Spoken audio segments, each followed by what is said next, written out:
मेरे पाकिस्तानियों एक बार तो चीखें निकलवा दी हैं। हम कबूतर की तरह आंखें नहीं बंद कर सकते, हम शुतुरमुर्ग की तरह रेत में अपना सर नहीं दबा सकते। को रोकना होगा, पाकिस्तान को अपना किरदार अदा करना होगा। मुझे एक बात का मतलब तो बताइएगा कि मोदी है तो मुमकिन है, मोदी है तो मुमकिन है, ये क्या?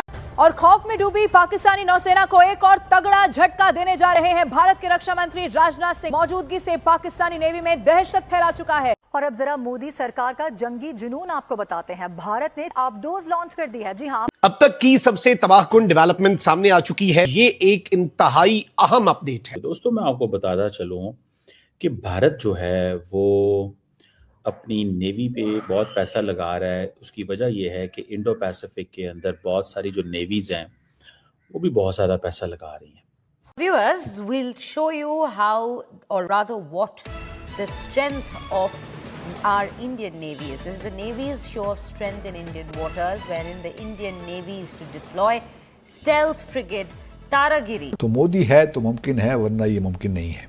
बात तो ठीक कर रहे हैं एक लिहाज से कि अगर मोदी साहब ना होते तो शायद आर्टिकल 370 ना जाता, जो खसूसी हैसियत थी मकबूजा जम्मू और कश्मीर की वो रहती, क्योंकि कांग्रेस उनके तो प्रोग्राम में नहीं था। तो मोदी साहब जब आए तो बड़े शुरू दिन से वो 2013 से यही कह रहे हैं। तो मोदी साहब ने मुमकिन तो कर दिखाया। के अंदर इतना बड़ा काम हो रहा था। अभी ये तो सारा का सारा मामला ही पाकिस्तान को तो आप जो है वो नेवल ब्लॉकेट के चक्कर में आप डाल देंगे। यहाँ हिंदुस्तान की पहले ही सबमरीन्स जो हैं वो दंदनाती फिर रही थी। ये तो उनको एक खुला लाइसेंस मिल जाएगा कि वो आने जाने वाले हर चीज के ऊपर कभी वो कहेंगे हमारी मिलिट्री एक्सरसाइजेज हो रही हैं, कभी वो कुछ करेंगे। और इंडिया की आपको पता है एक बहुत बड़ी नेवी है और उनके बहुत डिजाइन्स हैं। वो एयरक्राफ्ट कैरियर्स और न जाने किन किन चीजों के ऊपर काम कर रहे हैं। ये पाकिस्तान की एम्बेसी वहां जो थी या फॉरेन ऑफिस था हमारा, वो सोया हुआ था। अगर वो रिपोर्ट कर रहा था और उसके ऊपर यहां फॉरेन ऑफिस ने काम नहीं किया, तो मैं समझता हूं टॉप से लेके बॉटम तक फॉरेन ऑफिस को फारिग कर देना चाहिए। और दूसरी बात यह है कि अगर वहां एम्बेसी को पता नहीं था तो उस एम्बेसी को भी जो है टॉप से बॉटम तक फारिग कर देना चाहिए। ये पाकिस्तान का आप समझें कि आपने उनको लाइसेंस टू किल दे दिया। हिंद महासागर में भारत की ताकत अब एक नए स्तर पर पहुंचने जा रही है। 3 अप्रैल को भारतीय नौसेना अपनी नई और बेहद घातक स्टेल्थ फ्रिगेट INS तारागिरी को आधिकारिक तौर पर कमीशन करने जा रही है। और ये सिर्फ एक युद्धपोत नहीं, बल्कि भारत की बढ़ती समुद्री ताकत का ऐलान है। इन्होंने अपने क्रूज मिसाइल की डेवलपमेंट बहुत ज्यादा की है। इन्होंने ड्रोन और लॉइटरिंग एमुनिशन प्रोग्राम पे बहुत सीरियसली काम किया। इन्होंने एम्फीबियस लैंडिंग, पाकिस्तान के amphibious crossings, high altitude warfare, mountain warfare, desert warfare, इन सब पर उन्होंने इतना सीरियसली काम किया। जैसे हमने कहा, पूरी वॉर डॉक्ट्राइन्स रीडिफाइन की, इंटीग्रेटेड बैटल ग्रुप से थिएटर कमांड की तरफ चले गए। देखिए, मेरी कम इल्मी के मुताबिक नाज़रीन, ये जो जंग ईरान लड़ रहा है ये नॉर्मल नहीं है। ये कोई हाईली इंटेलिजेंट बंदा है जो इस जंग को प्लान कर रहा है, इस जंग को स्ट्रेटेजाइज कर रहा है। के दरमियान खित्ते की एटमी जंग हो सकती है। आप मुझे बताइए, मोदी को और इंडियन गवर्नमेंट को, इंडियन आर्मी को और RSS को कोई लिहाज है इस बात का कि ये जंग एटमी हो सकती है? वो तो पागलों की तरह पाकिस्तान के खिलाफ अखंड भारत बनाने के लिए मुसलसल एक एग्रेसिव एटीट्यूड और पोस्चर रखे हुए, और इस हद तक डिप्लॉयमेंट उन्होंने कर दी है कि पाकिस्तान गवर्नमेंट और आर्मी को अच्छी तरह मालूम है कि चंद घंटों के अंदर वो पाकिस्तान में दाखिल हो सकते हैं। तो वो तो लिहाज नहीं कर रहे, तो आप किस बात के खौफजदा हैं? दुनिया का सबसे एडवांस स्टेल्थ वॉरशिप अब इंडियन नेवी का हिस्सा है। चाइना और पाकिस्तान की नींदें उड़ाने आ गया है INS तारागिरी। दोस्तों, इंडियन नेवी अब पहले से कहीं ज्यादा लीथल हो गई है। माज़ागांव डॉक शिप बिल्डर्स ने लॉन्च किया है प्रोजेक्ट 17A का तीसरा स्टेल्थ फ्रिगेट INS तारागिरी। इसका डिजाइन इतना फ्यूचरिस्टिक है कि दुश्मन के रडार इसे ट्रेस नहीं कर पाएंगे।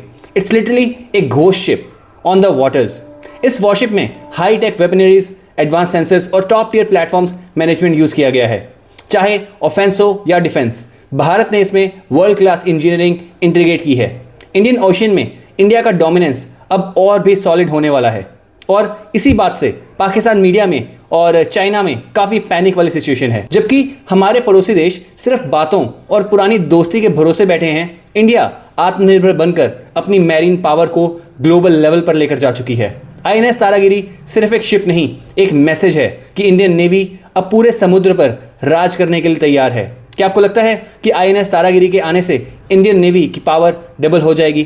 कमेंट सेक्शन में जरूर बताइए। एंड अगर आपको वीडियो अच्छा लगा हो तो वीडियो को लाइक और चैनल को सब्सक्राइब करना ना भूलें। मिलता है अगले वीडियो में। जय हिंद। लेकिन इस जहाज की असली ताकत इसके हथियारों में छिपी है। ब्रह्मोस मिसाइल से लैस ये फ्रिगेट दुश्मन के जहाज़ों और ज़मीन पर मौजूद लक्ष्यों को सैकड़ों किलोमीटर दूर से सटीक निशाना बना सकती है। इसके साथ ही Barak 8 missile air defence system इसे आसमान से आने वाले खतरों जैसे कि फाइटर जेट, मिसाइल और ड्रोन से सुरक्षित रखता है।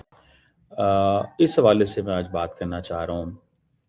इंडिया बड़े पैमाने पे जो सबमरीन जो है वो भी ले रहा है। रिसेंटली मैंने कुछ देखा था कि तकरीबन 6 कोई प्रोजेक्ट 75 इंडिया है, जिसके मुताबिक इंडिया जो है वो 6 new generation diesel electric attack submarines, जिनके अंदर हर तरह के फीचर्स होंगे, एयर डिपेंडेंट, प्रोपोर्जन एटसेट्रा।